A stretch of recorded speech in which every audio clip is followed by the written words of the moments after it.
पांडेश्वर थाना क्षेत्र के Haripur CB cure multi city अस्पताल में इलाज के दौरान एक महिला की मौत हो गई।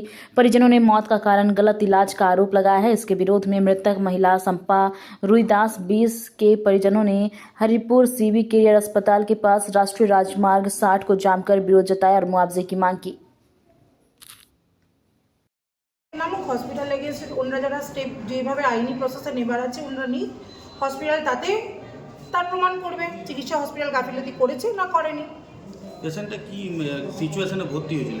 পেশেন্টটা অ্যাকচুয়ালি 15 ডেজ প্রিভিয়াস বান ছিল। বর্ধমান মেডিকেল কলেজে ট্রিটমেন্ট হওয়ার পরে বর্ধমান মেডিকেল কলেজ থেকে ছুটি দিয়ে ঘর আসার পর লোকাল কোনো ডক্টর থেকে ড্রেসিং করাচ্ছিলেন। পেশেন্টের অবস্থার অবনতি দেখে পরে পেশেন্ট পার্টিরা আবার কোনো জায়গায় ভর্তির জন্য সেই আরএমপি ডক্টরকে রিকোয়েস্ট করেন।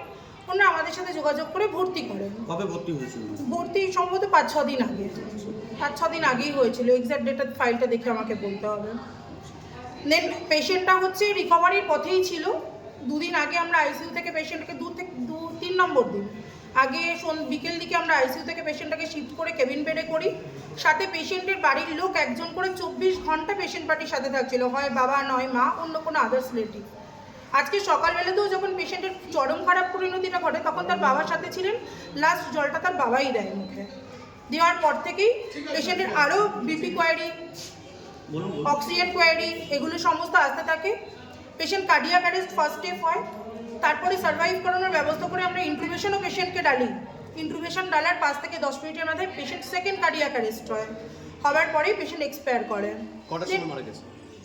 10টা 40-45 এরকম। এক্স্যাক্ট টাইমটা ওই ফাইলই দেখতে হবে আমাকে। আমি টোটালটা এই এতটার মধ্যে ফাইলটা না দেখে কিছু এক্স্যাক্ট বলতে পারবো। হসপিটালে কি দায়িত্বে আছেন আপনি? আমি অ্যাডমিনিস্ট্রেটিভ হেড। কি নাম আপনার? মৌমিতা অধিকারী। আজ হসপিটালে ভাইয়ের বউ আগুনে পড়ে গেছিল, বর্ধমান নিয়ে গেছিলাম। বর্ধমানে বললো যে সুস্থ হয়ে গেছে, ড্রেসিং করা লাগবে, অনলি ফর ড্রেসিং করলে পেশেন্টটা ঠিক হবে। তো আমরা বললাম যে ড্রেসিং ঘরে করতে পারবো না, তাহলে আমাদের একটা ডাক্তার আছে ভীমগড়ে, টিটু ডাক্তার বলে, ও বললো সেবা নার্সিংহোমে ভর্তি করে দাও, ড্রেসিংটা ভালো করে ওইখানে হবে। তাই আমরা সুস্থ পেশেন্ট নিয়ে ভর্তি করলাম। এসে দেখছি 2-3 শনিবারে ভর্তি করলাম। আস্তে আস্তে পেশেন্টের গাফিলতি, ম্যানেজমেন্টের গাফিলতি, ভুল ট্রিটমেন্টের জন্যে আমাদের পেশেন্ট আজকে মারা গেছে। কি চাইছেন এখন আপনারা? আমরা চাইছি যে বাচ্চা 1.5 বছরের মেয়ে আছে একটা, ও যে ভুল ট্রিটমেন্টের জন্য আমাদের যে বৌমাটা ভাইয়ের বউ মারা গেল, তার খরণ বাচ্চাটাকে কি ব্যবস্থা নেবে? তার নাম কি? যিনি মারা গেছেন তার নাম? সম্পা রুইদাস। বয়স মোটামুটি আনুমানিক? বয়স 18+। তো এখন কথা হয়েছে হসপিটাল কর্তৃপক্ষ? হসপিটাল ম্যানেজমেন্ট মানতে চাইছে না, ওরা মানতে চাইছে না। এখন কি বলছে সেটাই এখন ফাইসালা হচ্ছে। আপনার নাম পরিচয়? আমার নাম অজয় রুইদাস। দিয়ে বর্ধমানে ভর্তি ছিল। বর্ধমানে ভর্তি হয়ে যাওয়ার পরও তারপরে একদম সুস্থ পেশেন্ট। এবার বাড়ি ছেড়ে বাড়ি নিয়ে এসছে। এবার বাড়ি নিয়ে আসার পর বললো কি যে বাড়িতে ড্রেসিং করবার জন্য। এবার বাড়িতে ড্রেসিং করতে প্রবলেম হচ্ছে, তার জন্য সবাই বললো যে একটু ডিসচার্জ নিল। দিয়ে পড়ার পর বললো যে ছোটখাটো একটু নার্সিংহোমে দেয়।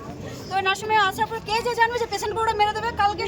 এবার 2 বোতল ব্লাড চলে বলেছিল, 2 বোতল ব্লাডের মধ্যে ওরা ব্লাডও সাথে চালায়নি, জল খেতে চেয়েছে, জলও সাথে খাওয়ায়নি। ভিডিও কলে কথা বললে সকালে আমরা ভিডিও কলে কথা বলেছি। পেশেন্ট আমাদের সুস্থ। কবে ভর্তি করেছিল?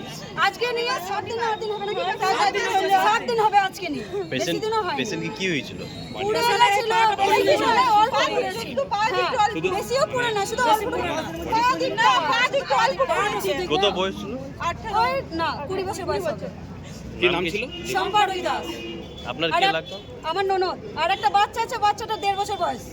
তাহলে বাচ্চাটা কি হবে? আমরা তাকে বলছে যে 5,000 টাকা কালকে আমরা জমা করেছি, 5,000 টাকা আমরা ফেরত দিচ্ছি। আমরা 5,000 টাকা কেন জমা ফেরত নেব?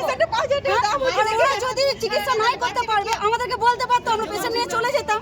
আমাদেরকে বলেও নেই, আমাদেরকে একটা কথা বলেনি যে বাড়ি নিয়ে যাও। আজকে লাস্টে ওর বাবা যখন ওখানে ছিল, ওর বাবা ওকে চা বিস্কিট খাইয়েছে। তারপর যখন ওর একটু প্রবলেম দেখা দিয়েছে তখন ওর বাবাকে ধাক্কা মেরে বাই করেছে, বাই করে দিয়ে অক্সিজেন দিতে এসেছে। পেশেন্ট মারা গেছে, তারপরে অক্সিজেন দিয়েছে।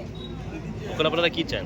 আমরা দাবি চাই, আমরা এটাই দাবি চাই যে আমাদের বাচ্চার দায়িত্ব যেন সম্পূর্ণ ওরা নেয়। কোনো দায়িত্ব নেই। বাচ্চার এখন বয়স 1.5 বছর। বাচ্চার বয়স যতক্ষণ না বিয়ে না হয়, বাচ্চা পড়াশোনা, খাওয়া দাওয়া, বিয়ের পর্যন্ত ওরা সব দায়িত্ব নেই।